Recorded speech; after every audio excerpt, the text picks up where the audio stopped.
Harvey, selamat datang di podcast Biji. Seperti di episode yang pertama gue sempat jelaskan bahwasanya Biji itu singkatan yang gue plesetkan, yaitu Business Journey. Keren. Dimana di podcast ini minimal tuh lu bisa cerita banyak hal lah. Ya, gue pengen lu bisa cerita banyak hal as a partner ya, karena kan gue sama Harvey ini partneran sebetulnya di Sinergi. Tapi jarang banget Mas Harvey itu nge-share cerita di balik perjalanannya sampai sebesar ini tuh seperti apa. Kurang lebih seperti itu. Jadi maka dari itu di podcast ini gue pengen lu bisa benar-benar terbuka lah, nge-share terbuka aja. Dimana pasti banyak banget anak-anak muda zaman sekarang atau orang-orang di luar sana tuh pengen sukses dalam bisnisnya. Tapi kan yang mereka nggak lihat adalah prosesnya sepanjang apa. Setuju. Dan sesulit apa. Setuju. Nah maka dari itu di episode 2 ini gue pengen ngajak lu Udah episode 2 aja? Udah episode 2 karena episode pertama gue Iya. gue pengen ngajak lu buat sharing nih. Yang pertama adalah lebih ke arah lu bisa nggak ceritain, kan sebenarnya lu juga ada sering nge-share tuh ya kan, nge-share di podcast ataupun di video-video lu sebelumnya bahwasanya lu dulu adalah orang atau berasal dari keluarga yang kurang mampu. Bahkan sempat di-mention kalau misalnya kan berasal dari anak tukang ojek. Sampai sebesar ini lu punya satu grup besar, perusahaan besar, lebih dari 250 orang di dalamnya. Bahkan ada 7 unit bisnis yang dimana semoga itu semuanya profit pasti ya. Amin gitu ya. Nah itu kan perjalanannya panjang dan pasti nggak gampang. Nah bisa lo nggak lu ceritain berawal dari mana, kemudian perjalanannya seperti apa sampai hari ini? Oke. Ya, jadi apa ya, mampu nggak mampu itu persepsi orang kali ya. Maksudnya pasti. ya ada yang bilang tergantung penilaian orang masing-masing kan. Betul. Gitu, karena penilaian orang setiap orang berbeda. Tapi kalau dibilang struggle ya so pasti struggle kalau dari dulu gitu kan. Yang waktu itu bokap gua sama nyokap gua gitu kan, itu kalau nggak salah kena PHK waktu itu. Oke. 1998 ya. Itu gue baru lahir sih. Iya, gue juga baru 4 tahun. Itu baru 4 tahun pak. Oke. Jadi semua kena layoff. Nyokap gue kan kerja di Toyota. Astrido Toyota sebagai kasir. Terus kena layoff. Bokap gue juga waktu itu sebagai apa ya waktu itu ya? Kalau nggak salah kasir juga deh. Kasir. Karena dua-duanya lulusan SMA. Berarti ini ketika krisis ya? Iya. Karena dua-duanya lulusan SMA. Kan ketika layoff itu nggak ada kerjaan ya, bokap gue jadi tukang ojek waktu itu untuk memenuhi kebutuhan keluarga kan. Gitu. Nah terus kemudian kalau dibilang struggle ya struggle gitu kan. Ya sekedar cukup aja gitu. Cukup buat sekolah ya cukup di sekolah negeri. Kemudian gue kan 3 bersaudara kan. Jadi ya untuk mencukupi kebutuhan itu yang ngepas lah gitu kan. Anak pertama berarti nih? Gue anak pertama. Anak pertama gitu dari 3 bersaudara. Gitu. Jadi kalau mau apa-apa ya harus sabar ya kan, nunggu kalau ada duitnya dulu gitu. Kalau misalkan mau minta sepatu baru ya nggak bisa langsung pada saat itu dikabulin, harus sabar dulu nunggu gitu sampai duitnya terkumpul. Beda sama sekarang ya? Kalau sekarang ya kita nabung juga. Tetap ada nabungnya lah. Tetap ada nabung. Iyalah gitu kan. Gitu. Jadi ya latar belakang keluarga ya kedua orang tua gue cuma latar belakang dari SMA gitu kan. Kemudian ya pas-pasan lah bisa dibilang gitu kan. Terus kemudian ya gue besar sekolah, waktu itu ngambil STM waktu itu. STM. Ngambil STM karena kenapa? Karena gue sadar bahwa kayaknya keluarga gue nggak mampu deh buat ngekuliahin gue gitu. Jadi akhirnya gue buat keputusan buat sekolah di SMK aja atau STM pada waktu itu. Karena lulusan STM tuh setelah lulus bisa langsung kerja. Tapi lu pernah ikut tawuran gitu nggak? Tawuran kayaknya waktu kelas 1 ya. Oh gitu. Kelas 1 di Tatar sama senior gitu-gitu. Tapi itu kayaknya tren tawuran tuh berakhir di gua kelas 1 deh. Setelah itu udah jarang tuh. Udah jarang banget tawuran-tawuran kayak gitu di STM ya. Terus kebetulan juga STM gue tuh yang lumayan bagus waktu itu.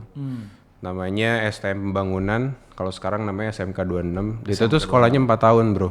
4 tahun? Iya, sekolahnya 4 tahun. Kayak S1 dong ya? Enggak, S1 lah. Ya maksudnya S1 kan 4 D1. tahun kan? D1 ya jatuhnya? D1 jatuhnya, gitu. Jadi 4 tahun, 3 tahunnya tuh full belajar di sekolah materi gitu kan. Kalau SMK kan 3 tahun, biasanya kan 2 tahunnya kan belajar, terus 1 tahun. Mungkin magang gitu-gitu kan? Kurang dari 1 tahunnya magang. Nah kalau gue 3 tahunnya itu full belajar di sekolah, baru 1 tahunnya full untuk magang di perusahaan. Kayak gitu. Nah dari situ gue mulai ngumpulin duit kan. Dapat duit kerja waktu itu. Kebetulan diterima kerja juga di perusahaan yang bagus waktu itu di Wijaya Karya BUMN. Wika. Iya, dapat good uang saku lah. Kalau magang kan dapatnya uang saku ya. Iya. Bukan gaji gitu. Tapi load kerjanya kayak orang kerja. Kayak orang kerja. Kalau sekarang tuh kayak PKL gitu ya. Kayak PKL ya. Kayak gitu. Terus uang sakunya waktu itu 2011. Uang berapa sakunya tuh sekitar 1,5. 1,5 juta? Iya, 1,5 juta per bulan. Gede gak sih itu kalau pada saat itu ya 2011? Karena 2011 kan gue masih buat orang magang ya gede lah. Gede gitu. ya? Apalagi itu bersih ya. Bersih. Dapat makan, terus kemudian dapat laundry. Terus kan karena kerjanya tuh kayaknya di luar kota gitu kerjanya. Iya, karena dia kontraktor kan. Jadi proyeknya tuh ada di banyak provinsi lah. Nah, gue dapetnya waktu itu di Kalimantan Timur di Balikpapan. Waktu itu ngerjain Bandara Internasional Sepinggan. Gitu. Berarti itu ada hasil karya lu tuh ya? Iya. Gue yang gambar itu. Sedap. Gambar kerjanya gue yang gambar. Iya, gitu. Jadi ya kayak gitulah prosesnya ya sampai SMK hidup berjalan begitu aja, terus dapat magang yang bagus, ngumpulin duit dari 1,5 juta itu, kumpul. Kan magang cuma setahun. Ya magang setahun. Terus akhirnya ditawarin lah gue buat lanjut kontrak di situ. Di Wika. Di Jakarta, di proyek itu ya di Balikpapan itu. Tapi gue memutuskan buat enggak lah, gue mau kuliah gitu kan. Nah, karena ada duit kan.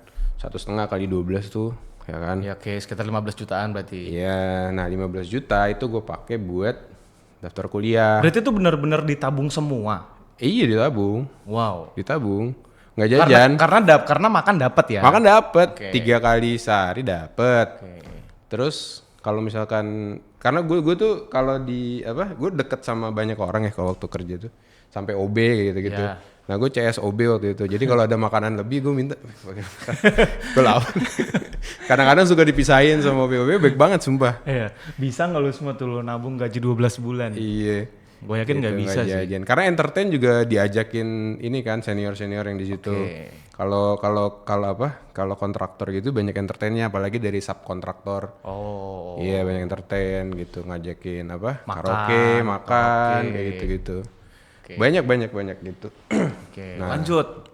Lo akhirnya memutuskan buat kuliah. Iya kuliah, dari duit yang itu nggak minta lagi sama orang tua gitu kan. Karena pilihannya waktu itu kalau misalkan gue milih kuliah gitu kan. Nah adik gue tuh kan mau masuk SMA kalau nggak salah. Ya pada saat itu. Nah kalau misalkan bentrok akhirnya kepentingannya. Jadi buat masuk SMA butuh biaya, buat kuliah butuh biaya. Nah karena gue merasa kayaknya gue bisa deh nyari duit sendiri gitu kan. Akhirnya gue merelakan buat yaudah adik gue aja yang bisa masuk SMA. Jadi uang yang lo tabung itu akhirnya dialokasikan buat biaya sekolah adik? Enggak. Jadi sebelum kuliah, makanya kan gue masuk SMK kan. Oh lo sempet kuliah berarti ya? Enggak, bukan gitu. Jadi gue milih SMK tuh, ya kan. Kenapa? Karena gue tahu kalau misalkan gue nanti SMA, gue bakal kuliah kan. Pasti. Kalau kuliah butuh biaya gede gitu kan. Nah kalau gue kuliah butuh biaya, adik gue butuh biaya juga. Benar, karena barengan. Betul, biayanya ke situ gitu. Nah akhirnya dari duit tabungan itu gitu kan, gue akhirnya memutuskan buat kuliah. Tapi kuliahnya kelas karyawan. Kenapa? Karena jadi bisa sambil kerja gitu. Jadi bisa sambil menghasilkan lagi. Kayak gitu. Kuliah juga ngambil teknik sipil. Berarti masih inline nih sama STM ini. Masih normal tuh hidup gue. Masih normal tuh ya. Masih on track gitu. Masih kan? Mungkin pada saat itu masih lo kayak pokoknya abis ini gue harus kerja nih. Iya. Kayak gitu ya, maksudnya nggak pernah kepikiran usaha kan? Nggak pernah. Gitu. Jadi berjalan pada umumnya lah gitu. Iya. Maksudnya inline dari yang kuliah STM terus kemudian lanjut lagi teknik sipil, berharap nanti kerjanya jadi profesional gitu kan di kantor, jadi manajer, jenjang karirnya kayak gitu-gitulah. Oke. Pada saat itu kepikirannya begitu. Kepikirannya begitu. Oke. Tapi takdir berkata lain kan. Oke. Gitu. Nah, ini yang menarik. Oke, takdir berkata lain terus gimana? Iya, jadi ya tuh memutuskan buat kuliah sambil kerja. Oke. Gitu kan. Terus dapat kerja juga, ngelamar dapat kerja. Waktu itu dapat di Cipete. Itu ada firma arsitek, konsultan arsitek namanya Hadi Prana. Nah di situ gue pertama kali ngelamar kerja gitu. Itu dapat gajinya cuma UMR. UMR-nya berapa tuh waktu itu? 2,5 juta. Jakarta nggak sih? Jakarta 2,5 juta. Tahun 2012. Kan 2011 gue magang, 2012 selesai. Berarti naik 100% tuh sama gaji sekarang tuh. Buset ya. 100% gimana maksudnya? Maksudnya sekarang kan UMR udah sekitar 5-6 jutaan nggak sih? Iya. Cepet banget naiknya. Iya itu 10 tahun, 12 tahun yang lalu kan. Si 15 tahun sih. Jauh sih. Oke, lanjut. Iya, jadi ya udah 2,5 juta. Kebetulan waktu itu biaya kuliahnya per semester tuh 8 juta. Nah, terus per semester 8 juta. Ya udah berarti kan uang 15 juta itu buat daftar pertama tuh buat semester. Akhirnya kan gue harus bayar ngumpulin lagi kan. Betul. Dari 2,5 itu ya gue bagi-bagi lah. Disisihin gitu kan. lah. Ya buat orang tua berapa, terus buat biaya kuliah berapa, buat biaya hidup harian berapa kayak gitu. Nah gue merasa 2,5 juta itu kurang atau ngepas banget lah gitu. Iyalah, karena lu harus bayar kuliah kan. Iya, nggak bisa membeli keinginan lah gitu kan. Iya. Jadi cuma bisa menutupi untuk kebutuhan aja. Merasa kurang, akhirnya gue mencari cara gimana caranya bisa menghasilkan uang lebih banyak. Oke, berarti ini adalah awal mulanya ya berarti ya? Triggernya di situ. Gimana caranya gue bisa kerja, bisa kuliah, dan gue bisa menghasilkan uang lebih banyak. Oke, untuk beli keinginan. Iya, untuk beli keinginan, untuk memperbaiki ekonomi keluarga dan sebagainya kayak gitu. Oh, berarti udah punya niat itu? Iya. Wah, oke, lanjut. Nah, terus ya udahlah. Akhirnya kepikirannya pekerjaan apa yang bisa menghasilkan uang lebih banyak, tapi tidak menyita waktu yang lebih banyak juga. Gitu. Akhirnya riset, browsing segala macam, ada namanya digital marketing waktu itu. Gitu. Jadi digital marketing ya sekarang mungkin udah common ya. Kalau dulu masih baru banget. Internet kan masih baru banget. Itu 2015 ya? Enggak, 2012, 2013 itu zamannya Kaskus, Twitter. Iya. Itu gue belum masuk sih. Nah kayak gitu. Jadi digital marketing dulu di Kaskus apalagi orang forum jual beli FJB kayak gitu-gitu. Banyak yang jualan di situ. Nah, belajar dari situ. Ternyata bisa ya jualan maksudnya bisa menghasilkan tanpa menyita waktu lebih banyak gitu. Jadi gue bisa jalanin ketiga aktivitas itu. Gitu, belajar ikut forum-forum gratis di Kaskus kan banyak tuh. Forum di Kaskus. Terus kemudian ikut juga kayak komunitas-komunitas digital marketing yang gratis gitu kan, yang kopdar setiap minggu gitu, tapi gratis sifatnya gitu tuh. Ada tuh zaman itu ada ya? Ada banget dulu. Sekarang kan udah banyak kelas tuh. Iya, bayar lagi. Zaman dulu ada yang gratis. Dulu masih ada yang gratis gitu kan. Masih ada yang gratis, sharing dan sebagainya. Gitu. Nah dari situ belajar kan, gue ngerti nih, bikin thread di Twitter gini ya cara jualannya gitu kan. Terus waktu itu produk yang pertama kali gue jual tuh ini produk air, Kangen Water. Kangen Water.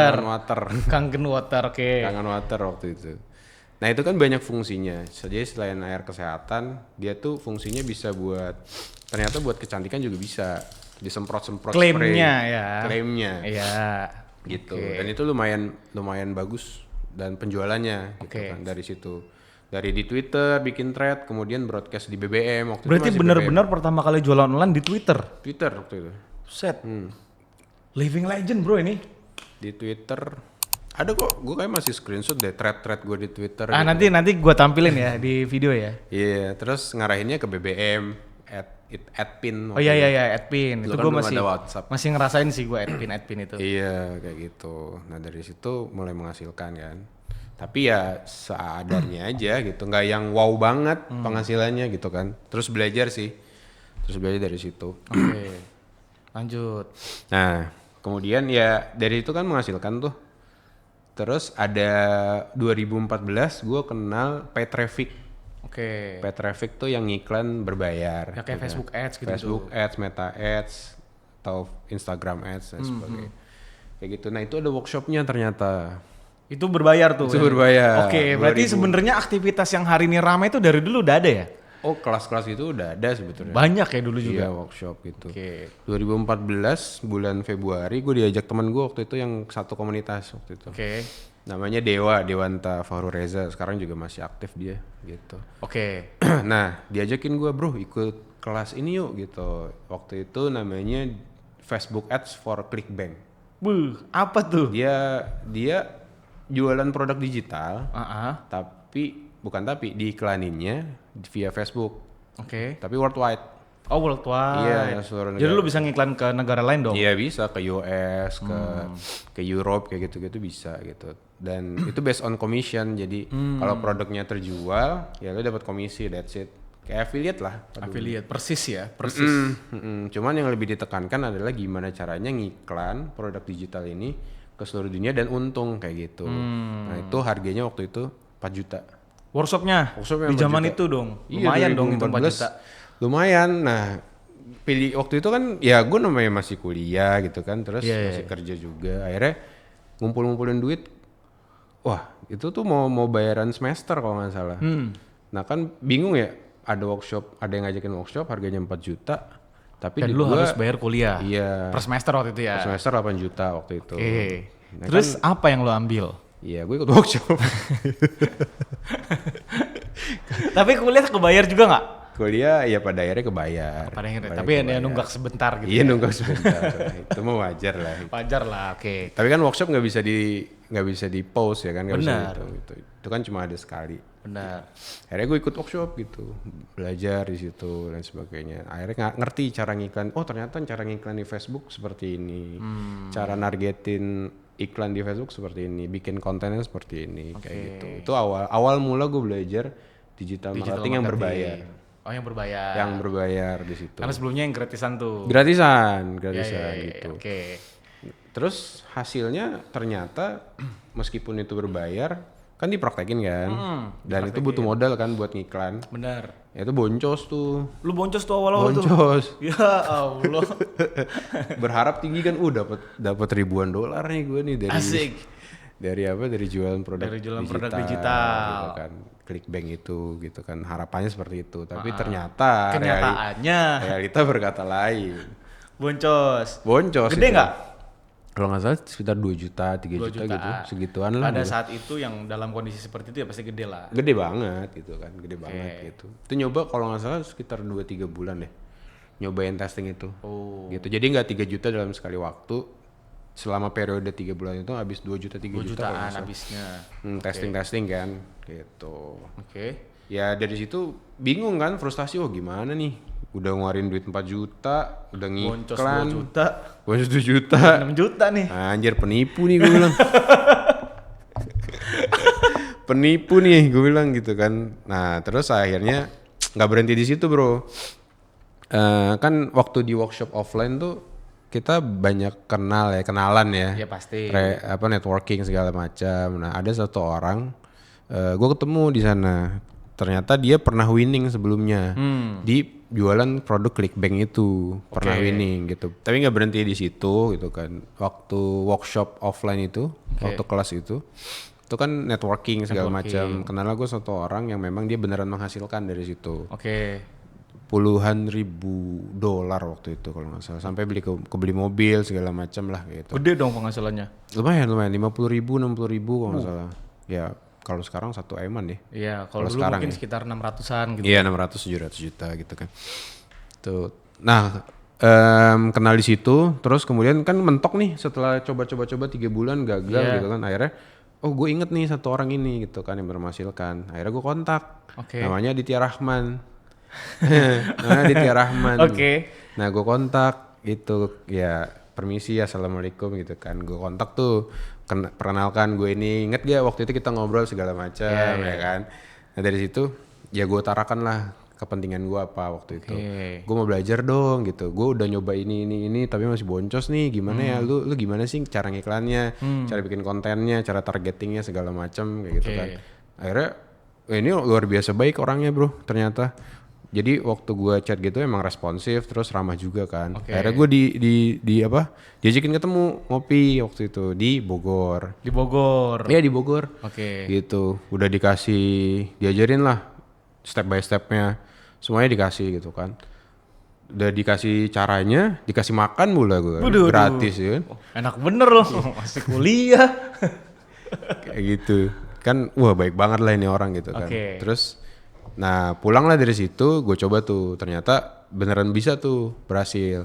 Nah cuman caranya nggak bertahan lama waktu itu karena caranya itu kayak ngakalin algoritma dari si Facebook itu.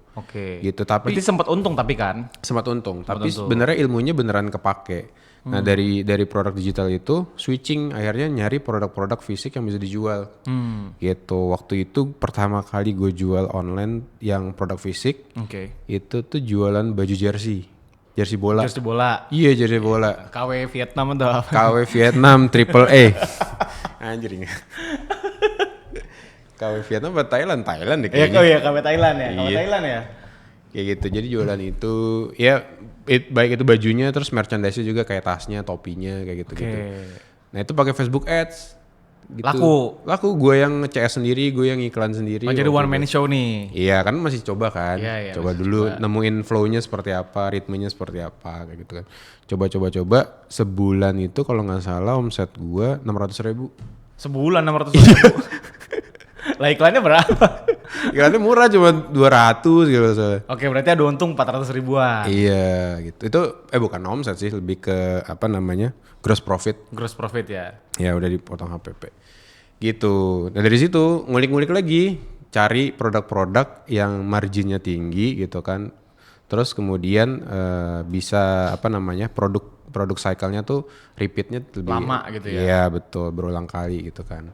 Akhirnya macam-macam gue coba, ada produk diet, ada produk dewasa kayak gitu-gitu. Produk ada dewasa? Produk dewasa. Kayak mana tuh produk dewasa? Maksudnya kayak obat kuat, pembesar payudara. Oh gitu. Iya terus. Lu jualan semua tuh, cobain iya, tuh. cobain semua. Tapi lu cobain nggak? Ya enggak lah cobain.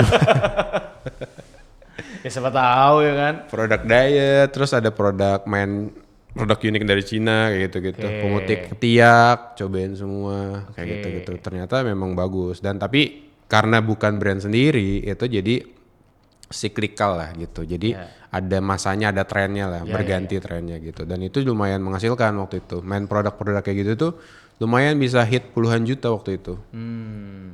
Sebulan. Paling topnya itu 120 juta per bulan. Berarti itu lu udah ngerasa kayak ternyata jualan tuh enak ya gitu. Iya, betul. Apa ini pekerja ini?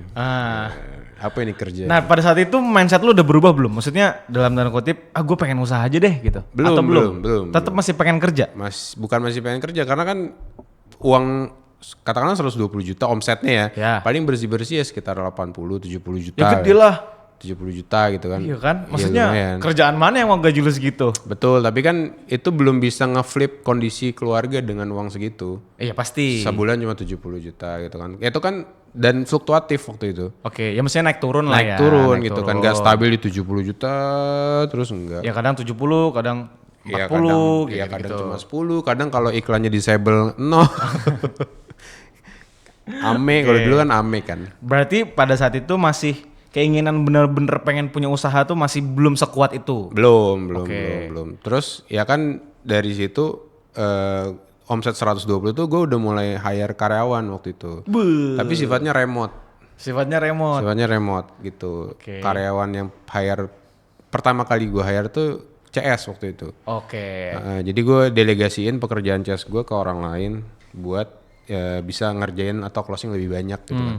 Jadi fokus gue cuma buat iklan di Meta kayak gitu. Works nggak? Works tuh. Iya dong. Sampai waktu itu yang kerja sama gue tuh 7 orang.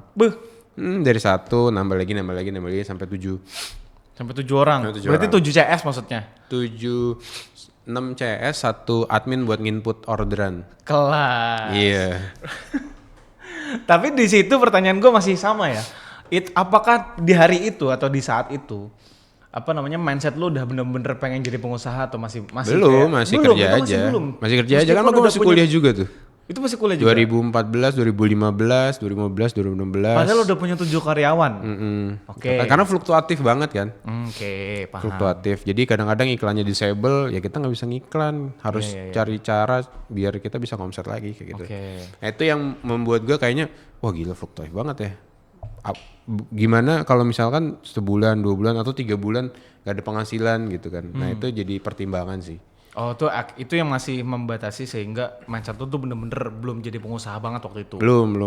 Nah yang gue happy adalah gue bisa waktu itu dari hasil apa jualan gue tuh 2016 gue umroh waktu itu dari hasil itu, terus 2017-nya gue umrohin kedua orang tua gue dari itu. Gitu. Dia udah nggak expect banget sih. Iya. Gitu nggak expect banget bisa umrohin kedua orang tua dari hasil itu. Bayangkan kalau misalkan gue masih kerja gaji 2,5 juta gitu kan. Iyalah. Mau berapa lama tuh ngumpulin uang buat umroh? Belum juga bayar SPP semesteran. Iya, ya semesteran kan? gitu. Benar. Kayak gitu. Nah terus ya dari situ kan setelah online shop nih udah jalan kan. Nah waktu itu ada opportunity namanya CPA waktu itu. Cost per action atau ya, apa tuh CPA tuh ngapain dia? Sama kayak affiliate juga sebenarnya sistemnya. Jadi kita itu dibayar atau dapat komisi ketika ada orang yang install aplikasi yang kita promosiin. Oh, tapi hanya install? Hanya install gitu.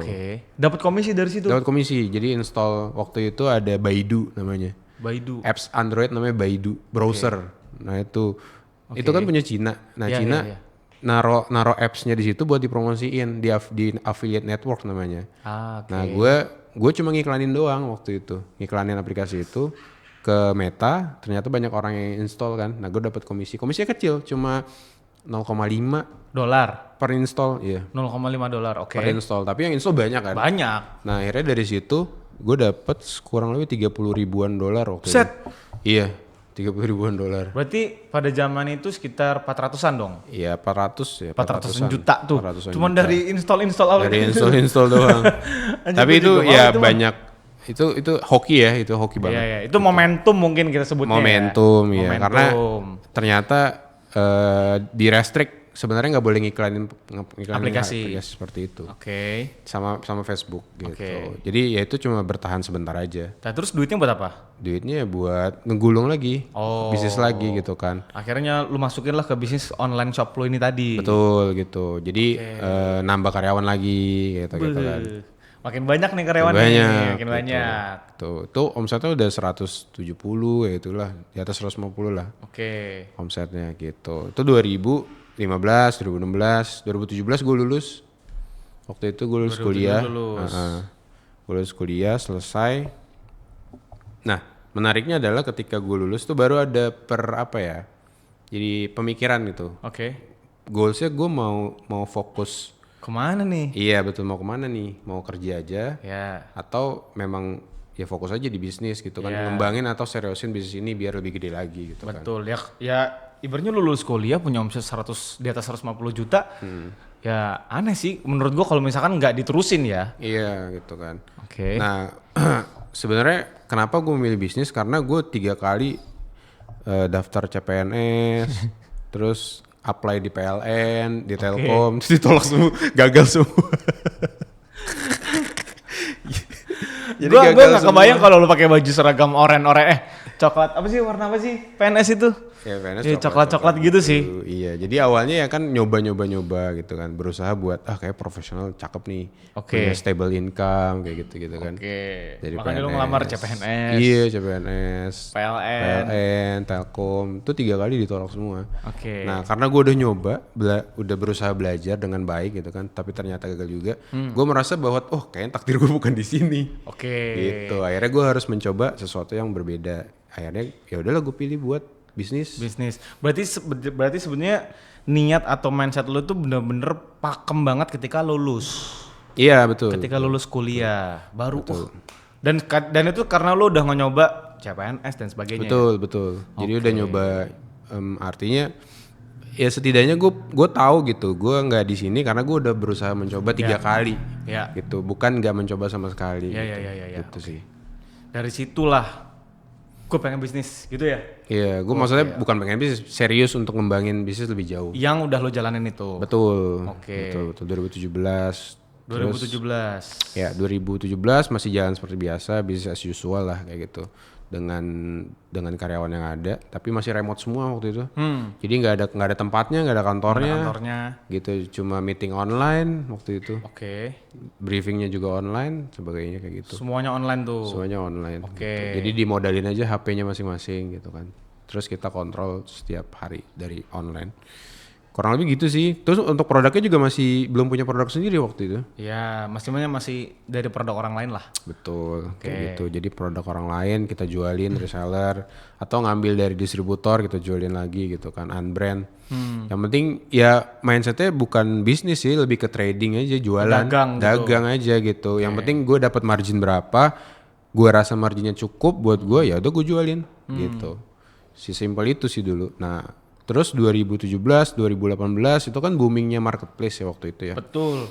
Ada Tokopedia, ada Shopee gitu kan. Apalagi waktu itu tuh Tokopedia iklannya tuh masif banget. Masif banget dan ada Bukalapak waktu itu ya. Bukalapak, OLX kayak gitu. Iya. Nah, Tokopedia nih yang menurut gue paling masif iklannya karena hampir seluruh online maupun offline gitu ya, di TV juga ada.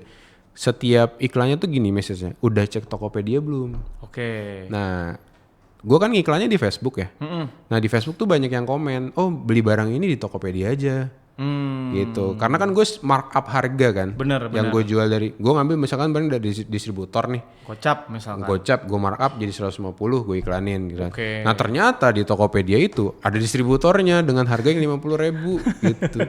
Jadi orang-orang yang komen di iklan gue tuh di Facebook itu, komentarnya udah cek Tokopedia belum gitu, cek Tokopedia dulu aja gitu, sehingga gue yang iklan di Facebook closingnya di distributor dengan harga yang lebih murah. Tokped yang dapat trafficnya. Betul, akhirnya kan gue nggak omset ya, boncos kan.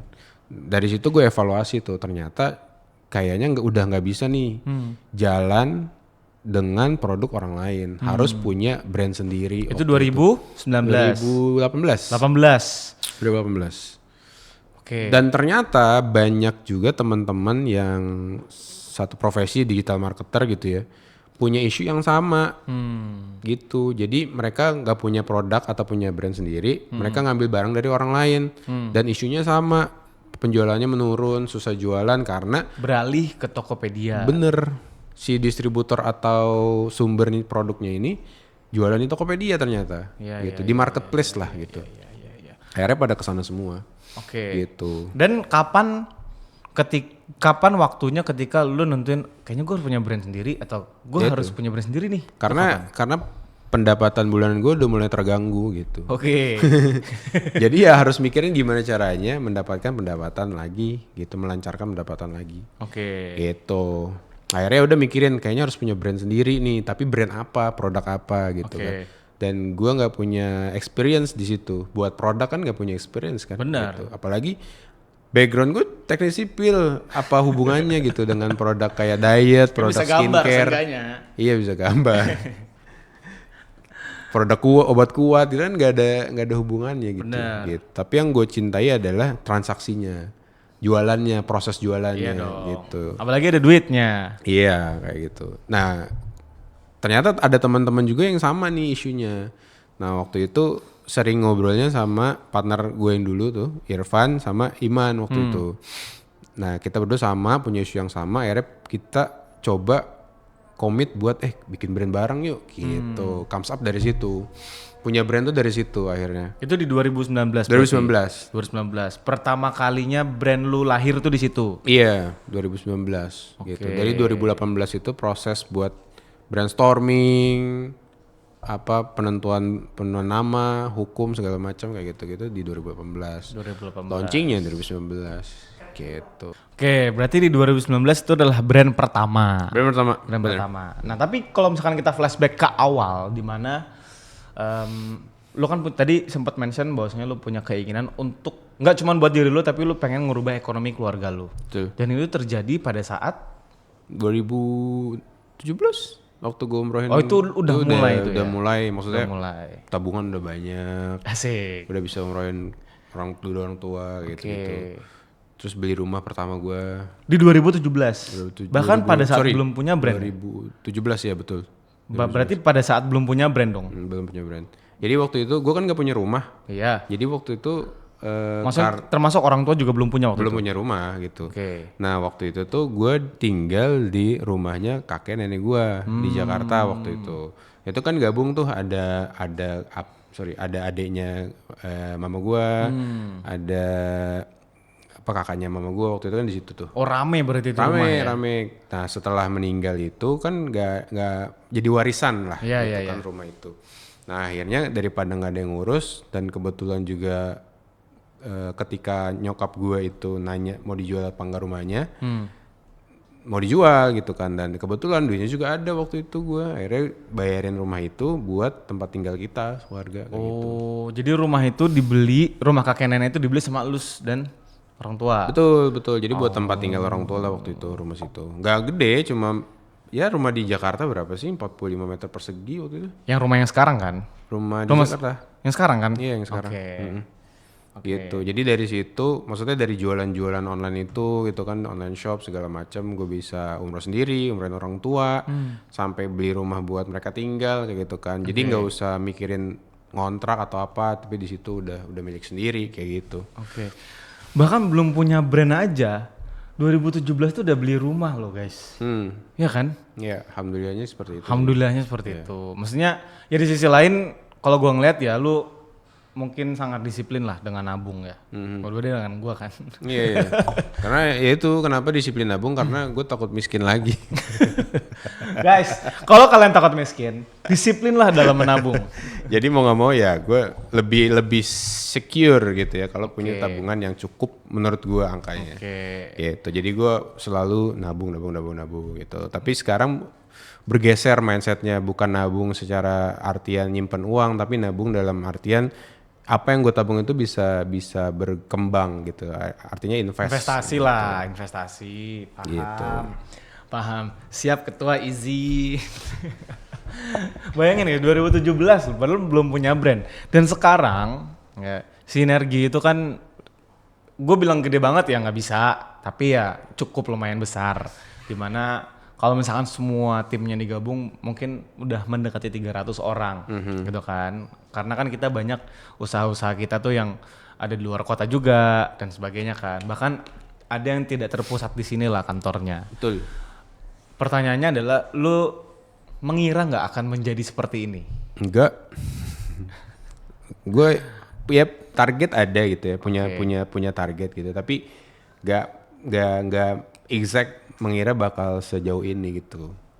Bakal sebesar ini tuh menurut gue ini besar sih. Menurut lo untuk saat ini besar lah. Dari 7 orang karyawan yang gue mulai sampai sekarang mungkin sampai ke 300 gitu kan, ya itu lumayan besar lah. Dan itu benar-benar tidak. Buat gue, kalau buat orang kecil ya terserah gitu, tapi buat gue pribadi itu sangat besar. Iya, buat gue juga itu besar sih. Iya, coba bayangin ngurusin 300 kepala kan. Benar. Iya kan, ngurusin diri sendiri aja bahkan kadang-kadang nggak disiplin. Benar. Apalagi ngurusin. Itu gue banget sih kalau nggak disiplin. 300 kepala. Ya karena kan? Pengennya, karena gimana ya, wajar gak sih kayak kita dapat uang terus ya pengen belanja lah, pengen self reward lah. Wajar kalau OKB sih wajar. Jadi kalau misalkan kalian dapat duit banyak, apa belanja aja dulu guys. Belanja aja gitu. Cuman ya perlu di ini lagi ya gitu kan. Mindsetnya sih dalam menggunakan uang tuh mindsetnya perlu diperhatikan gitu kan. Jangan sampai kita self reward gitu kan, tapi pada dasarnya itu pemborosan gitu. Itu mindsetnya harus dibenerin sih. Kalau memang self reward dan lu memang membutuhkan sesuatu yang lu beli itu ya nggak ada masalah gitu. Nggak ada masalah. Gitu. Yang penting ada impactnya buat hidup lu sih. Nanti mindset itu kita bahas di akhir. Nah, terakhir nih sebelum nanti masuk ke pertanyaan selanjutnya tentang perjalanan lu ini tadi. Bahwasanya artinya sekarang kalau misalkan gue boleh tanya, secara ekonomi lu dan keluarga udah sangat berubah dong. Sangat berubah tuh. Flip 180 derajat. 360 muter-muter ya. 360 muter-muter berubah. Pasti juga karena kedisiplinan sih pastinya ya. Enggak lah, karena Allah lah. Ya pasti, maksudnya itu faktor Faktor dunianya lah, kita bahas faktor dunianya. Yang pertama pasti karena kedisiplinan. Terus karena apa lagi? Kan tadi gua denger cerita lu disiplin banget masalah uang. Iya. Menurut lu karena faktor apa lagi? Mau belajar sih. Mau belajar, open mind gitu kan, nggak resisten terhadap kritik dan input dari orang kayak gitu. Ya kalau memang dikritik memang apa namanya ada manfaatnya buat kita ya kenapa kita ambil kayak gitu. Oke. Terakhir. Berapa yang pernah lo dapatkan dalam sebulan dalam kondisi hari ini ya? Pendapatan ya? Boleh nggak di-spill? Nggak boleh. Ada nggak miliaran gitu pernah dapat sebulan? 1 miliar gitu? Ada lah. Pernah dapat? Ada lah. Kok gue belum pernah ya? Berarti lu belum keras kerja. Kurang keras bekerja. Berarti gue harus lebih keras ya? Lebih cerdas lagi Win. Tapi pernah dapat ya. M itu pernah? Iya. Oke, dalam sebulan tuh. Dalam sebulan. Nah, sekarang kita masuk ke segmen selanjutnya nih. Dimana kan banyak banget orang bilang atau banyak banget mentor-mentor di luar sana tuh kayak ngebahas tentang sini lu belajar sama gua biar bisnis lu autopilot gitu kan. Fun fact, bener atau enggak sih? Bisa nggak sih bisnis tuh autopilot? Nggak bisa sih kalau menurut gue ya. Yakin? Yakin, 100% yakin? Iya yakin. Kenapa? Kecuali autopilot, kecuali lu udah punya manajemen yang settle gitu. Oke. Tapi kalau misalkan lu masih in charge di manajemen, lu masih ngurusin teknis, bahkan sampai dalam sekalipun ngurusin maksudnya karyawan. micromanage gitu ya? Micromanage, ya ngomongin autopilot sih bullshit ya. Kalau masih statusnya masih seperti itu ya. Okay. Kecuali perusahaan lu udah besar, manajemen udah settle, struktur organisasi udah komplit gitu kan. Nah, itu barulah lu ngomongin autopilot di situ gitu kan. Okay. Udah ada direkturnya, udah ada CEO-nya gitu udah kan. Ada manajer-manajernya. Iya gitu kan. Kalau lu masih megang token, masih masih nge-CS-in, balesin satu-satu, lu udah autopilot sih kebangetan sih. Iya. Jadi menurut lu kalau buat awal-awal bullshit lah ya autopilot ya? Iya, bullshit banget gitu. Dan lu masih kerja kan? Masih. Gue yang punya 7 business unit gitu kan. Sampai saat ini juga masih kerja gitu. Masih kerja, meskipun masih handling. Tidak sebanyak ketika lo handle teknis kan. Betul. Konteksnya agak berubah gitu dan porsinya agak berubah. Dari yang misalkan ketika kita building bisnis gitu kan, yang bobot paling besar untuk dikerjakan kan hal teknis. Ya, pasti. Ya kan. Pasti. Dan dimana ketika kita bangun bisnis modalnya kan belum banyak. Dan kalau misalkan modalnya belum banyak, artinya kita harus handling pekerjaan itu sendiri. Betul. Karena kita belum mampu untuk hire orang mengerjakan pekerjaan itu. Gitu. Nah, meanwhile kalau misalkan bisnis berjalan, cash flow-nya udah lancar, kemudian ada lebihan dana buat hire orang, barulah kita bisa hire orang. Artinya kita bisa terbebas sedikit demi sedikit dari pekerjaan teknis gitu. Yang sifatnya berulang-ulang lagi. Gitu. Nah, dari situ baru kita bisa berpikir atau mengerjakan sesuatu yang lebih penting dari teknis, yang sifatnya long term ke depan. Vision gitu kan, maksudnya bisnisnya tuh mau dibawa kemana. Maksudnya lebih ke arah strategi. Betul, gitu ya? Strategi, konsep gitu kan, why-nya mau seperti apa gitu kan. Itu kan yang membawa bisnis berjalan lebih jauh gitu. Jadi kalau lu semua masih pegang token, gak usah ngarep autopilot deh. Iya, masih pegang token, masih nge-CS, masih ngiklan, ngedit video. Aduh, udah gitu masuk kelas yang ngajarin autopilot. Waduh, repot. Bisnis jalan, owner jalan-jalan. Waduh. Bukannya jalan-jalan malah mumet. Nah, tapi ya ini udah masuk ke segmen ketiga ya. Nah, tapi banyak kan anak di zaman sekarang ya. Di zaman sekarang gue perhatikan banyak sekali anak-anak muda tuh yang pengen bisa dibilang shortcut. Itu yang pertama. Kemudian cepet kaya gitu maksudnya. Iya pasti dong. Siapa sih nggak mau cepet kaya? Iya. Lo mau nggak cepet kaya? Ngepet lah. Mau lah pasti. Pesugihan. Ya maksudnya banyak banget anak-anak. Apalagi nih kita udah masuk generasi Gen Z ya. Yang dimana Gen Z ini udah cukup mature. Gitu kan udah masuk ke kriteria umur 24 sampai 30 tahun kan.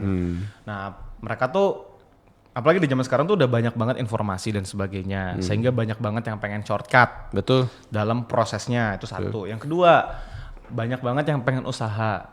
Tapi ya menurut gue untuk sekarang secara ekosistemnya udah sangat ramai lah, nggak seperti 89 tahun lalu gitu kan. Artinya kemungkinan akan ada proses yang jauh lebih panjang daripada apa yang udah lu lewatin 10 tahun Setuju. terakhir gitu kan. Setuju. Nah lu ada saran nggak buat mereka nih, buat kalian, buat mereka yang tadi pertama buat anak-anak muda yang pengen cepet kaya itu, yang kedua adalah buat mereka yang pengen usaha nih. Nah lu ada nggak pesan atau mungkin apa yang bisa lu share ke mereka gitu loh? Iya, yang pertama mungkin buat yang pengen cepet kaya ya perlu disadari bahwa ada proses dalam mencapai kaya itu sendiri gitu. Pasti. Ada prosesnya, baik cepat atau lambat itu depends on ya kemauan lu gitu untuk belajar, untuk bekerja lebih keras, untuk latihan, untuk evaluasi segala macam. Semakin apa namanya? Semakin apa ya? Semangat atau lu rajin buat apa bekerja itu gitu kan. Itu proses dan hasilnya akan semakin cepat juga gitu. Gak ada hasil yang instan sih, gak ada hasil yang instan gitu Nggak kan. ada ya. Even nyari apa namanya, ya gue sampai detik ini tuh butuh 10 tahun lebih kan. Butuh 10 tahun, ada proses yang gak bisa dilewatin gitu kan. Ada proses atau step-stepnya yang harus dilewatin secara apa namanya teratur gitu loh. Gak bisa dilengkap-lengkap gitu loh. Betul. Nah, gue inget banget quote-nya dari Warren Buffett tentang proses gitu kan.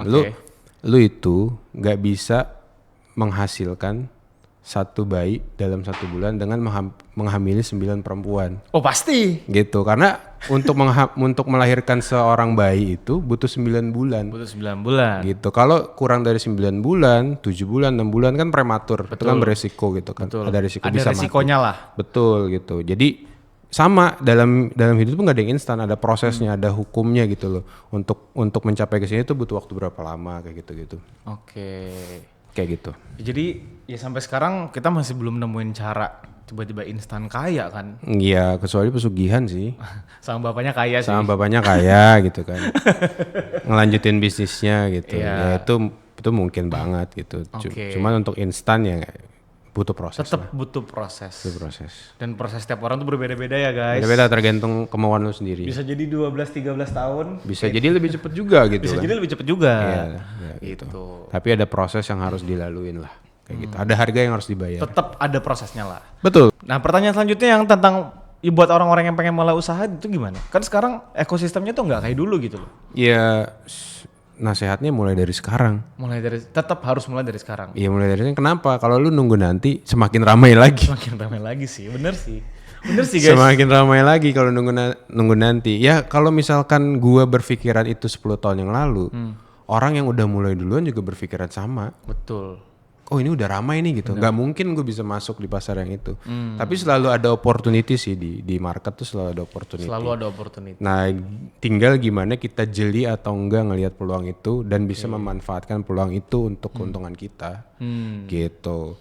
Jadi mulai dari sekarang guys gitu. Kalau lu nunggu nanti populasi dunia ya kan manusia beranak terus semakin ramai. Bukannya katanya bakal ada pengurangan populasi. Kata siapa? Di sini ini podcast konspirasi. Podcast bisnis. Ya nggak tahu gua. Iya, jadi mulai dari sekarang guys gitu. Tetap harus mulai ya. Ya tetap ada persaingan baik itu maupun ketat atau enggaknya ya gimana caranya lu bisa lihat opportunity dengan baik sih. Dan itu bisa dimanfaatkan dan kalau lu bisa memanfaatkan opportunity itu dengan baik, keuntungannya juga bakal luar biasa sih. Gitu. Kalau gue mikirnya, kalau dulu gue mau bikin skincare gue ngelihat Wardah, ngelihat Pond's, ngelihat Nivea, Mustika Ratu zaman dulu ya. Mustika Ratu, kan gak mungkin gue mulai. Lihat mereka udah gede segede itu gitu loh di Indonesia.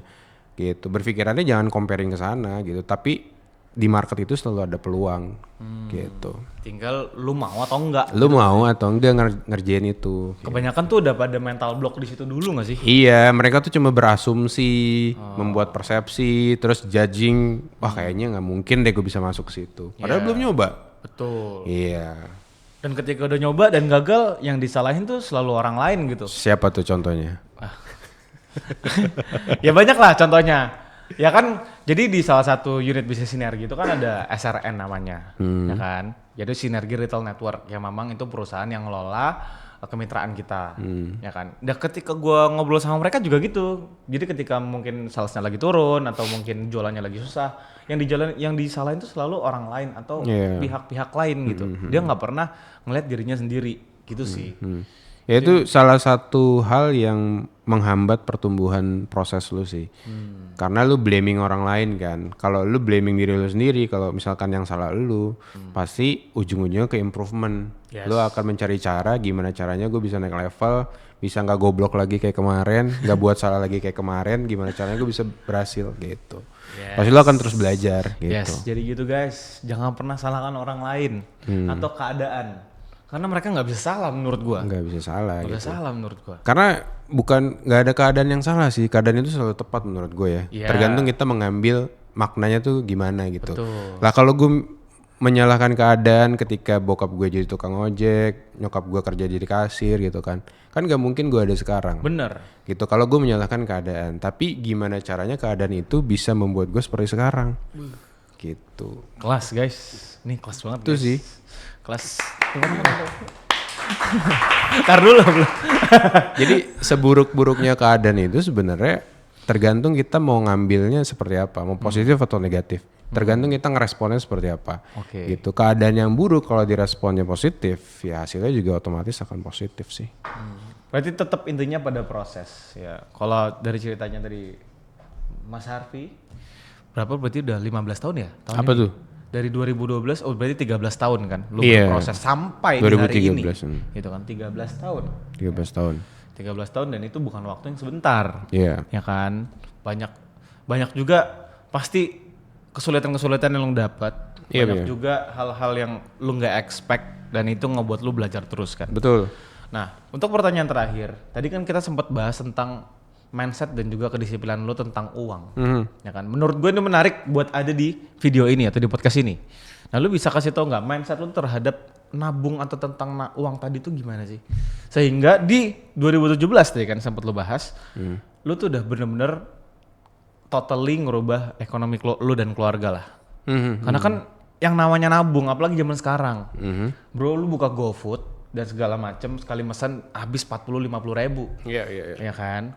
Dan apalagi anak-anak muda nih kayak orang-orang ini nggak tahan bet sama jajan ya kan? Iya. Apalagi yang nonton mungkin, Iya. pengen banget. Apa sekarang buka TikTok bro, tinggal lu pencet keranjang kuning, lu beli langsung jadi gitu. Iya, betul.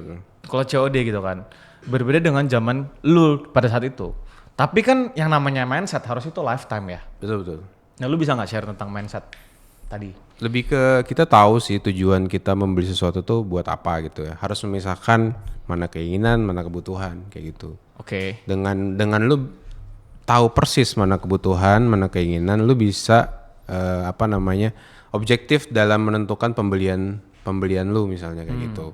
Jadi nggak ya konsumtif ya, dibilang konsumtif tapi apa yang lu beli tuh bener ada impactnya gitu, bukan impulsive buying. Oke. Bukan yang bagus ya keren ya gitu, misalkan ganti HP yang terbaru gitu kan, bagus ya keren ya gitu, tapi fungsinya sama nggak dengan HP lu yang lama, kecuali HP lu rusak nggak bisa dipakai, ya menurut gue itu sah saja buat beli Buat gitu, beli. buat beli. Tapi kalau mindset gue adalah memisahkan dulu kebutuhan mana, keinginan mana gitu loh.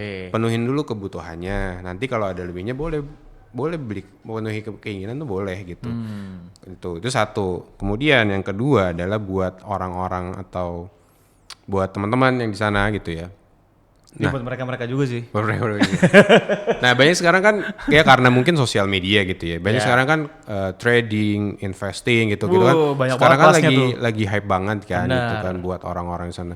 Kayak mudah banget gitu buat menggiurkan karena mentor-mentornya flexing mobil, duit, Porsche. Ya McLaren lu warna apa bos? Ya kan kayak gitu kan gampang, jadi orang-orang tuh jadi mudah tergiur. Benar, gitu. Pengen jadi seperti dia gitu. Benar. Pengen untung dari trading atau investing seperti dia gitu kan. Padahal kan realitanya nggak semudah itu gitu kan. Betul. Ya kan. Nah, menurut gua banyak yang salah dalam memaknai ini gitu. Nah, orang-orang yang punya penghasilan pas-pasan gitu ya kayak UMR gitu kan. Mereka tuh langsung lompat ke tangga investing atau trading. Padahal ada satu tangga yang mereka harus fulfill dulu gitu. Jadi sebelum lu investing, lu kan harus memastikan penghasilan lu tuh harus lebih besar dibandingkan kebutuhan atau pengeluaran lu selama 1 bulan gitu loh. Nah banyak orang tuh yang terjebak di sini, pengen cepat kaya, kayak mentornya gitu kan, penghasilan gede, profit gede gitu kan, sehingga Padahal nih bulanan penghasilan mereka kerja gitu kan dapat gaji kan. Betul. Terus dikurangin pengeluaran tuh lebihnya nggak banyak gitu. Nah mereka memaksakan itu untuk trading, untuk investing, jatuhnya apa? Kalau rugi mereka pusing tuh. Karena tidak mencukupi kebutuhan bulanannya. Nah kalau tidak mencukupi larinya kemana? Pinjol. Makin pusing lagi kan. Makanya nggak heran kalau sekarang banyak yang bunuh diri kan karena pinjol. Benar, setuju ya kan? sih. Karena di situ. Jadi fulfill dulu nih, misalkan stepnya itu kalau lu mau ke trading atau investing, gunakan uang yang lebih, uang yang dingin gitu ya, bahasa kalau mentor-mentor di luar sana gitu ya, kan. Intinya kebutuhan udah ketutup semua. Iya, kebutuhan bulanan itu udah ketutup semua. Artinya pendapatan bulanan itu harus lebih besar dibandingkan pengeluaran kayak gitu. Nah, fulfill dulu dana darurat kalau gue gitu kan. Once ketika terjadi apa-apa sama pekerjaan lo gitu kan, lo di cut misalkan PHK secara tiba-tiba gitu kan, gitu ya lo masih punya nafas buat hidup ya dari uang itu gitu. Gitu. Nah dari situ ketika uang darurat udah di fulfill, baru pindah atau naik tangga ke invest gitu, lebihnya.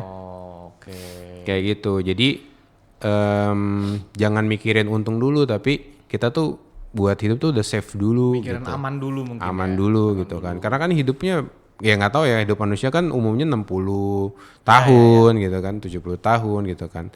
Long game lah gitu. Bener. Bukan yang trading untung atau rugi gitu dalam jangka pendek gitu, panjang. Jadi kalau yang lu lihat malah banyak orang-orang yang ngelompatin beberapa tangga malah ya. Betul. Nah bahkan kalau misalkan gue pribadi gitu ya, untuk sampai ke investing itu, gue memastikan pendapatan gue tuh jauh lebih berkali-kali lipat dari pengeluaran yang gue keluarkan gitu.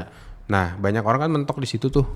Nah orang itu harusnya ketika dia punya lebih sedikit, uang itu ditabung untuk ningkatin knowledge dan skillnya harusnya. Gitu. Jadi dari uang itu, ketika lu ningkatin skill dan knowledge, otomatis penghasilan lu akan meningkat kan. Betul. Lu dibayar lebih. Betul. Karena lu punya kemampuan lebih. Betul, sama perusahaan misalnya. Misalkan lu content creator gitu ya. Ternyata lu bisa ngedit juga ya gitu. Lu bisa jadi KOL juga ya gitu kan. Itu kan jadi revenue atau income stream yang lain dan menambah income stream yang kemarin gitu. Nah dari situ untuk investasi leher ke atas dulu. Jangan langsung invest ke capital market. Jangan langsung invest ke situ gitu. Invest ke diri sendiri dulu. Untuk apa? Untuk ningkatin skills lu. Kalau skills lu meningkat, dibayar lebih mahal. Dan dengan tujuan pendapatan lebih besar daripada kebutuhan bulanan dong. Ya pengeluaran seperti itu. Gitu. Jadi pastikan dulu pendapatannya tuh berlebih gitu. Nah banyak orang pengen belajar investasi tapi pendapatannya pas-pasan. Masih Senin Kemis, jangan-jangan. Pendapatannya pas-pasan. Kan investasi itu adalah seni mengelola uang. Nah kalau misalkan pendapatan lo pas-pasan, apanya yang mau dikelola? Uangnya nggak ada, apa yang mau dikelola? Jangan dulu belajar investasi gitu. Gitu. Jadi belajar dulu untuk ningkatin skills dan knowledge-nya biar apa? Income-nya naik. Gitu. Setuju sih. Ya itu memang fenomena yang lagi ramai banget sih ya sekarang ya. Tiba-tiba pengen masuk ke saham lah, pengen masuk ke kripto lah. Betul. Akhirnya all in ya kan. Gaji bulanannya dipakai all in, terus kemudian kriptonya turun, sahamnya turun. Ya pinjol. Kalau enggak coba pay later. Ya elah. Oke guys, jadi itulah episode 2 atau episode gue ngobrol bareng salah satu partner gue di Sinergi itu Mas Harvey. Banyak hal yang tentunya bisa kalian ambil, terutama gue juga masih banyak belajar sama Mas Harvey, entah itu dari segi pengelolaan uangnya, manajemen bisnis dan seterusnya. Gue harap kalian mendapatkan banyak insight ya dari video kali ini atau episode kali ini. Jadi next di episode ketiga dan seterusnya yang akan jadi host di podcast ini adalah kita berdua, bro. Wih. Gitu. Langsung nih gue di hire nih jadi host. Langsung di hire. Jadi nggak ada apa jadi host ya bro. Podcasternya itu nanti kita berdua dan kita bakal ngundang orang-orang hebat buat mantap. Iya, buat ada di podcast ini dan biar kalian bisa belajar sedikit banyak insight dari mereka. Gas. Paling gitu aja untuk episode kali ini. Jangan lupa follow dan juga subscribe di channel YouTube kita Podcast Biji. Kok gue malu sih nyebutnya. Biji kanan, biji kiri nih. Iya, gedean biji kanan sih. See you, bye-bye di video selanjutnya. Thank you.